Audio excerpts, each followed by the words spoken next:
Influencer marketing is dying. What comes next?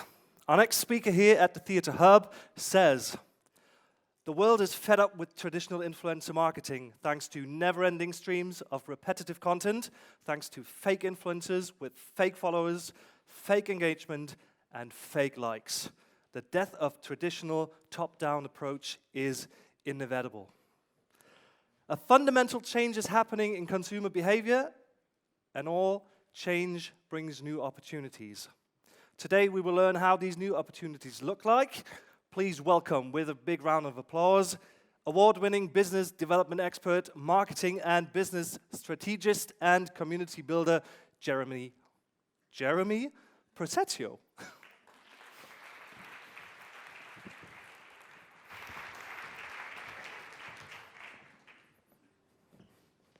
Hello, Hamburg. How are you doing?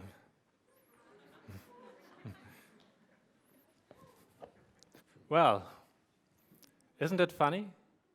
Today, everyone can be an influencer. If you ask kids, for example, what do you want to become when you're old? They say, an influencer. And we're going to look at this. I've lived the last years in Dubai, and we built huge communities that spread globally. And Dubai is a very special place. So is Hamburg. The gist of Dubai is that it's very international and everybody is coming together. So you get to know from everyone what they are doing, what culture they form, and you have approximately 95% of expats there, so it's a huge place to be. But my family and I decided to come back to Europe, and today I'm happy to be in Hamburg. Thank you. So, today is not about me. I want you to meet Lil. Lil is an influencer, 19 years old, from Brazil. And she's super famous. She appears everywhere. On magazines, in the internet, on Instagram. She has over 1 million followers, nearly 2. And you will see that brands want to work with her. She has brand engagements. Calvin Klein is working together with her, Samsung is working, and many more. And the clip you have in the background you will see on her Instagram profile is actually a little bit, let's say polarizing, because in this clip she's kissing another woman. And what I want to tell you that Lil is very special. Lil would have, if Lil would browse the internet, she would have a problem with the question we have to answer every day. Are you a robot? 19-year-old Brazilian-American model and singer from Los Angeles. But she's not real. She's not real. She's a robot. She's an invention by an agency, and she's not alone. There are many more influencers that are not real, that don't exist in reality, but still they got brand engagement. Still, we think they are real. And the story of her, the agency actually made it very interesting that they created this character and made a story out of this, that how would she feel if she would communicate with people? And it's official that she's not real, but many people don't notice it. But what does that mean for us? What does it mean for you here in this room? Well, we need to see that the digital world and the real world are merging together. And in this world, there's always a second place where you can be happy, where you can express your feelings, where you really are a different person sometimes, or you can be what you want, who you want, and do what you want. There are many games like Fortnite, for example. What does it mean for marketing? For marketing, actually, this is the question I'm going to answer today. So the agenda is built around our central topic, Humanics. We're going to start to look at why heroes, why celebrities, why influencers are not important anymore. We're gonna see why social networks have changed everything. And after that, we see that the opportunity is actually unlimited, it's endless, and you can use it too. We know that all people want, especially the new generations, the Generation Z, is authenticity. We are fed up with all that fake stuff, and we want real people, real life. That's why Humanics is the central topic of this conference as well. And if we gonna change this, we're gonna re-engineer the approach. We need new metrics. Last but not least, I'm gonna show you how you can execute your competitive advantage. So let's start with the heroes. Millennials. Did you know that millennials, part or center of the marketing strategy of most companies, are already turning 40 this year with the new decade? The new generation is coming, Generation Z, and they think completely different. I think a lot of Generation Z people are in this audience today, and you're the future. One fact, 3% of people are engaging with brands and making a buying decision if a celebrity is endorsed. Only 3%. But this is where all the money goes. The old approach is top-down. We have the sender, we have the message, and we have the receiver. The new approach has to change. We have to have a dialogue. We have to talk together. So I could just talk to you, but I like to involve you in this discussion. Another thing, influencers. I think this picture really summarizes a lot how it's in real life. You put makeup on for this one picture, you invite a photographer, and it's perfectly in scene, and what we see is actually not the reality. Is this something we call authenticity? Another fact, we see influencer fatigue is setting in. The industry of influencers currently is valued $8 billion US. This was last year. Actually, it's going to grow a little before we see a peak. And so this strategy still is good now, but I'm going to show you why you should consider re-engineering it, because it will change. It's currently changing, and it will change next year. Let's take a look back. 2014, $130 was enough to pay an influencer for a post. Now, we speak an average $1,650 today. According to Financial Times, this is the forecast for 2020. You see that we are reaching the 10 billion mark. But this is the peak. What comes after the peak? After the peak, it goes down. So, do you want to change, or do you want to change when it's already too late? So, we are all fed up. Consumers are fed up with what is happening out there, all the same pictures, the copy of the copy of the copy of the copy of the copy, and we want to have control as marketers. And to be in control, we have to have a different approach. I'd like you to introduce you to Shannon. Shannon is a sleep influencer. He sleeps at luxury hotels all around the world. On one day, he's in Paris, and he tells us, "Oh, I found my favorite hotel here. I'm looking at the Eiffel Tower when I'm not asleep." But he's a sleep influencer, so he just posts and sleeps. The next journey goes somewhere else. Suddenly, this becomes his favorite hotel. Then this becomes his favorite hotel in London. And then he's in Dubai at his favorite hotel. And we are just fed up with the same messaging everybody uses and copies, and all the same picture, which just looks like it's not real life, it's a dream life that never happens. And in fact, to take a shot, they book a photographer for 1 day, and out of this comes 2 or 3 pictures. Meet Joanne.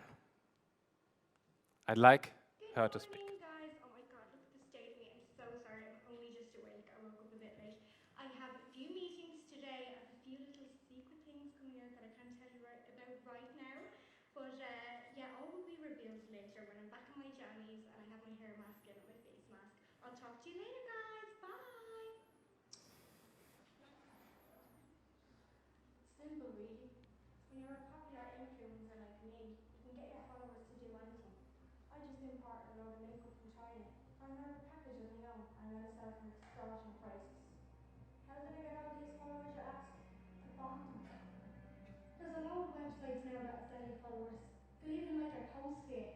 You hardly thought there was that many Filipinos in Fingers, did you? Watch this. Hello. Hi, thanks for getting back to me. I'm the influencer I was talking to about the free room. So sad it is. In reality, this happens a lot. Influencers become influencers because they buy followers. In the metrics, for example, you see 1 day, 1,000 more. Next day, 10,000 people more that follow this person. And they have no engagement. Nobody's liking them.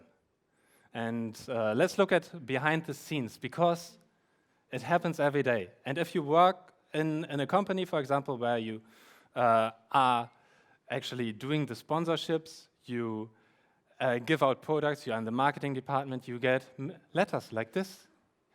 Somebody is asking, I have 87,000 followers. Now I'm entitled for a free night in your hotel. Or often they ask for 7 days on the Maldives, which is nice, of course, to spend $100 for a holiday. And some years ago, we followed it. We saw, okay, they really have this amount of followers, but in the end, in marketing terms, it was a waste.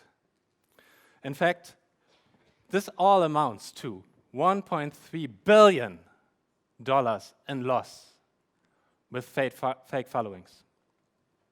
And Instagram has already reacted. Instagram is now hiding the likes. You don't see it only on your own accounts.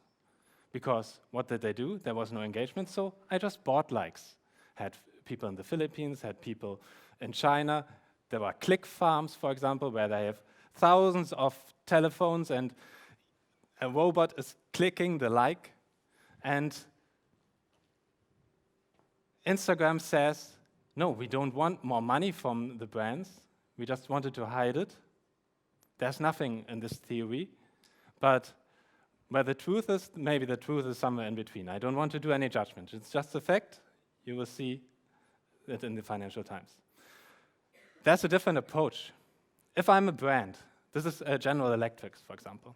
If I use my own employees as influencers and they, as a community, spread the word, the message, it's the outcome, the return of investment is 24 times more than if I would work with a big influencer. So, should we work with the big names or with the small names? And actually, there's a fact. The smaller the following, the higher the engagement. So we should consider micro-influencers, maybe. Social networks have changed everything. So, this is a goldfish. What's the attention span of a goldfish? Anybody knows? Any guesses? 9 seconds, exactly. What's the attention span that we have while browsing on the internet? In average, 8 seconds. Just think about that. This is Jeff Bezos.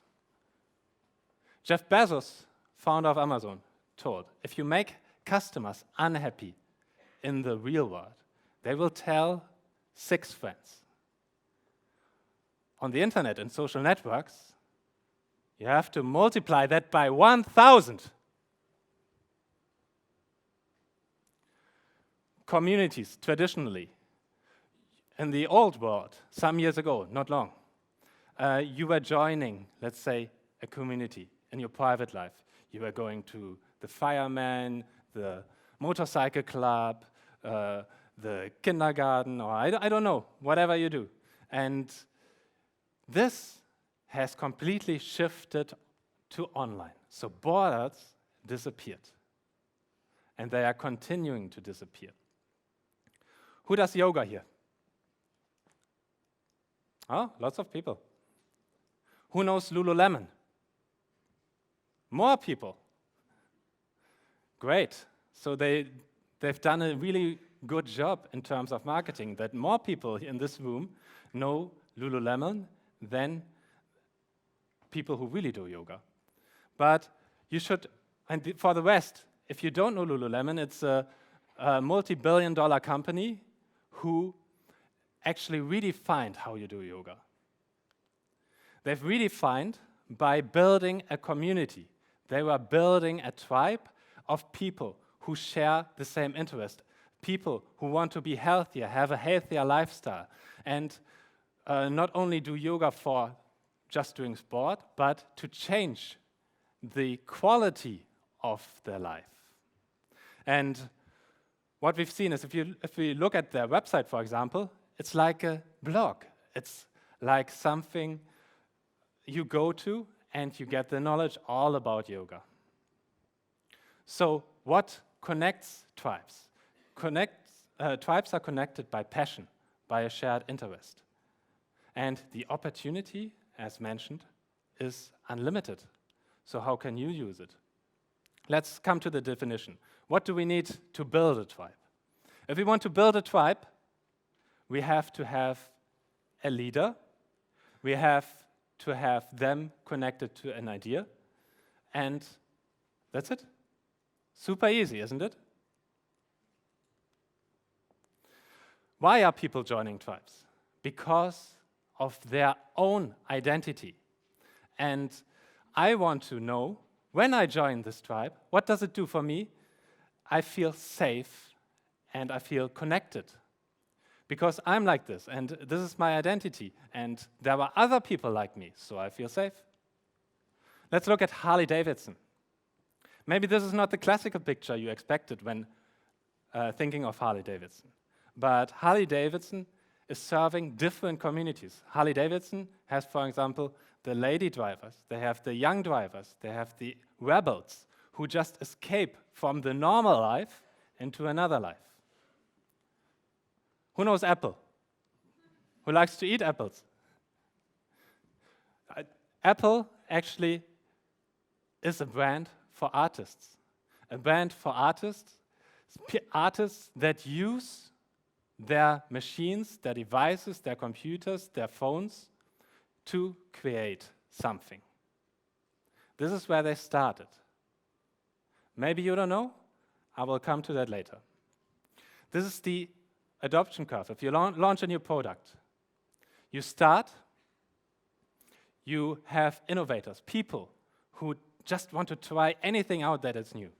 Then you have early adopters, people who have to have it because it brings the benefit, and they want to be the first starter and get the end. Then you have the mass market, and it goes down. Then you launch a new product. In terms of Apple, for example, every year they come up with something new. So you always start again here.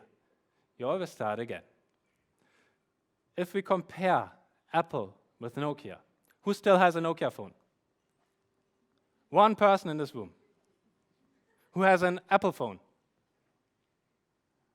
This is more than half, I would guess. So could this bring you a competitive advantage if you apply a specific model? Maybe yes. Apple, with their commercials, with their keynotes, where they every September start to announce new products, they actually do a big marketing event for 60,000 people. And who do they target? They target those ones on the left on the edge. Those ones who are brave enough to be different. And then it spreads to the masses. So because they start here, they get the whole market. So they got more than half of this room. Nokia, for example, said some years ago, who needs just a big screen? We need a keyboard. And this is what the masses want. And according to their studies, they were right. The mass market wanted a keyboard. Today, I believe in this room, you with the Nokia phone, do you still have a keyboard? No. Okay. This has completely changed the market. So Nokia was targeting the masses. And they are nearly not here anymore. So what do people want? People want authenticity. How can we give them authenticity? We talked about the definition of a tribe. You have to have a leader, and you have to have people who want to belong to that leader or to follow that leader. People who join tribes have internal needs, and they express it externally. And this could be, for example, the yoga example. This could be, I go to Starbucks, I buy this cup because I'm worth it. I buy this car because of something specific. And if they express it, they post about it. And if they post about it, we can measure it. If I buy this, then what does it make me? This is the question you need to ask when launching a new product, when doing marketing for a product. What kind of benefits do I get? How can I belong to that tribe? If I go to that community, what product do I need? But this community maybe buys a new product. What does it make me? What does it make me if I don't have it? Because it goes both ways. What does it make me if I buy this car? What does it make me if I buy this car? Of course, it depends on the geographic. Maybe in Dubai, it's different than in Germany, than in the UK, than in France, than in Singapore, than in New York. But in the end, we are all asking the same question. What does it make me? Tesla, for example. The internal need is I want a status symbol. I want to reduce global warming. I am futuristic. I belong to a tribe, I belong to a community of tech-savvy people. But the actual real need behind it, they need a fast car. If you look at Apple, we talked about Apple. I need a smartphone. But in the end, it's the same. It's a status symbol. How can we start tribal marketing? There were actually 3 easy steps. First step, I need to identify the tribe. Second, I need to understand the tribe. I need to understand this question we talked about. I need to understand what they want, where they are heading to, and then I take the lead. So by understanding our tribes and the followers, we can leverage this power. And like in the Apple example, from the early adopter stage, we get the whole market. And to find the best ways to activate them, this is something I will talk about. Let's look at the identify phase. So we have people on the social networks, for example. These are all the people. Then we segment them. We see, okay, this group uses hashtag A. This group uses hashtag B. This group uses hashtag so-and-so. But in the end, what is different than the normal approach? Instead of looking at demographics, we look at behaviors. And we can identify, oh, here's a cluster, here's a group, here's tribe A, here's tribe B, here's tribe C. And one example, to illustrate this. Who knows that whiskey? This is a whiskey, a luxury whiskey of Pernod Ricard. This is the traditional way they were marketing it. And it was, let's say, for the target, for the old men who were just enjoying the taste of this whiskey. But when we started to work with them, we found out this whiskey was actually highly praised in that hip-hop community. And we actually have a software that is tracking everything that is being discussed on the social network and blogs and different other platforms. And we give this to our artificial intelligence engine. We collect data points, 300 million data points per day. We're talking about some exabytes of data each and every single day. And then this is too much to, let's say, to cluster, to do your own research. So what we do it with KI in Germany, with AI, artificial intelligence in English. And in that hip-hop community, we saw, for example, on the pictures people posted, they were in bars. And who were there in bars? It was not old men. It were young people who enjoy hip-hop music. So actually, Pernod Ricard, the producer of this whiskey, changed their whole marketing, partnering with Red Bull and targeting hip-hop people. And you see also they changed the colors. So this was black. Now we are a little bit younger. So they found a new target group. And we really need to understand them. So we need to understand what defines the universe of that community. What kind of experience do they live? And where are the whereabouts? Where do people go to? Where is the place of consumption, for example? Then you take the lead. You take the lead. So we talked about the definition of tribes. Every tribe has a leader. So out of this millions or billions of influencers, there were some leaders of tribes, some real people, some authentic people. And in terms of re-engineering your influencer strategy, you need to look at these people who we've already vetted, who are in skateboarding, for example, sportswear, basketball, football, and they create these tribes, they create communities, and they are leader. And if they do something, the community follows. And if you work with those people or emulate their behavior, post the same content like them, post the same hashtags, post the same emojis, then the tribe will follow. And out of this, we're talking about content that they produce, we're talking about content that we produce, we're talking about actually a shift of power. Instead of me pushing out a message, I give the power to the leaders of the tribes. And they create the message together with me, for me. And out of this, people who follow, there will be sub-tribes. And these tribes will spread. So in the end, we're talking about virality, about spreading the word globally. And if we work together with the right people, then we have them. The key difficulty we have is to identify them, but we've already done the work for you.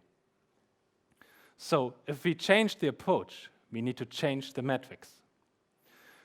If you work in digital marketing and are looking for a new place to work, for example, the key skill people look for is data analysis. Some years ago, it was creativity. How does the left brain have to do something with the right brain, the creativity, the emotional skills, with the analytical skills? Actually, the whole world of marketing completely turned upside down, and we need to use it. Who knows this model? AIDA. this is a model that actually also needs to be changed in this world. Because instead of just creating attention, there comes something else.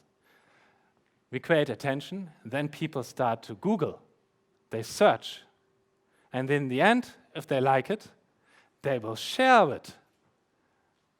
So, coming back to what we discussed, the dialogue by sharing is there, and if we can step into that dialogue, then we win. So, metrics. If we look, for example, what we can analyze is all the hashtags. We see, for example, people are talking about hate. The color, for example, talks about the emotion that our software detects. So we talk about a negative sentiment, and we talk about a positive sentiment, love, for example. And analyzing these tribes, we know the topics they talk about. We know the places they are. We know when it happens. So also, this is very important for marketing because I can measure certain campaigns. I can co-create campaigns, and co-creation happens together with the tribes.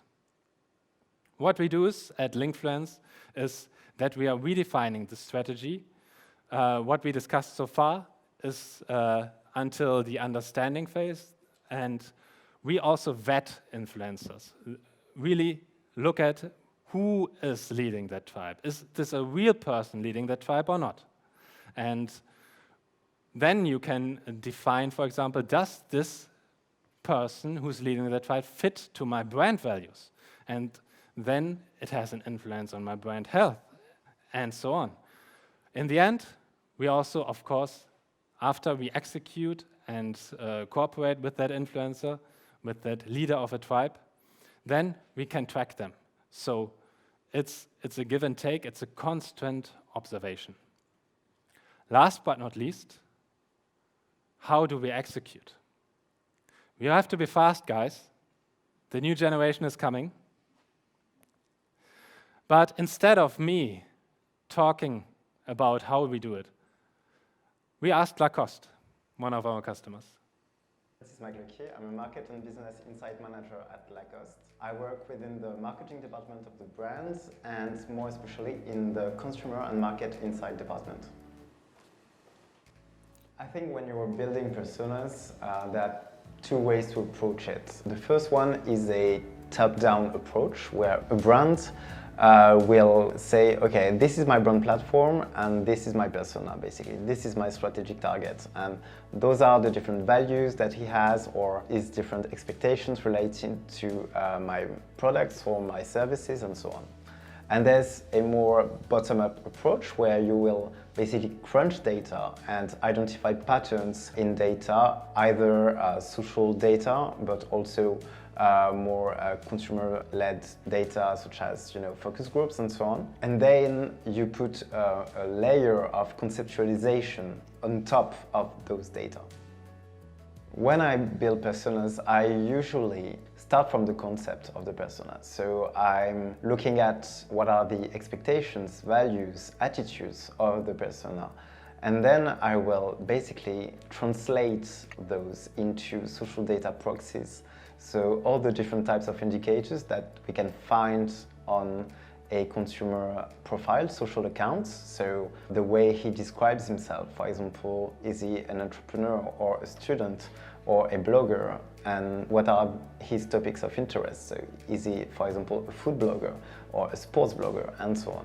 Then I'll look at metrics such as the audience, so number of followers, the number of interactions that account gets, and so on. So I'll take all those different types of proxies and mash up them all together to identify patterns. So for example, I'll look at food bloggers who have 50,000 followers to more and say, okay, this is a specific community that actually is very close to wine and spirits community, for example, and say, okay, there's something here and they are very different from another types of community. So that's why when we talk about social data, I'd rather talk about tribes that share a specific interest in common and have specific characteristics rather than a persona.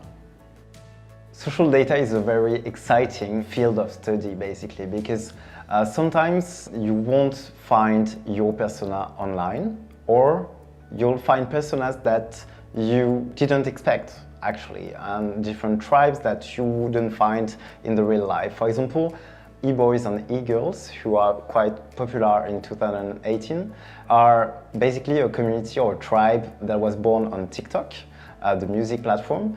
There are lots of comments online about, average consumers who say, okay, well, those e-boys and e-girls, we can only find them on Instagram and TikTok, and we can't find them in our high schools or whatever. They are not in real life, for example. And that gives us an interesting insight about how today we can't really distinguish the physical world and the digital world. We need to think globally and say, okay, well, the social world or even the digital world is also as real as the physical world. Today we have virtual influencers that only exist on Instagram. We have Fortnite, that is a massive online game where it's basically a second world. So we need to take into account all the evolutions of the market, but also the world, basically. Thank you, Jean-Baptiste. What happens if we do this? If we take this approach, we actually, according to McKinsey, outperform our competitors by the factor of 23. So, this is one of the reasons why you should consider this. Let me summarize. To wrap it up, what have we learned today? We have learned that the classical influencer marketing is coming to an end. And we need to redefine our strategy. People join tribes because they express their internal needs with external wants. And we need to identify their behavior and their leader. We create content for them, then they create content for us. So it's a discussion between owned and earned content. And the power is not with us, the power is with the community. So empower your tribes. Thank you.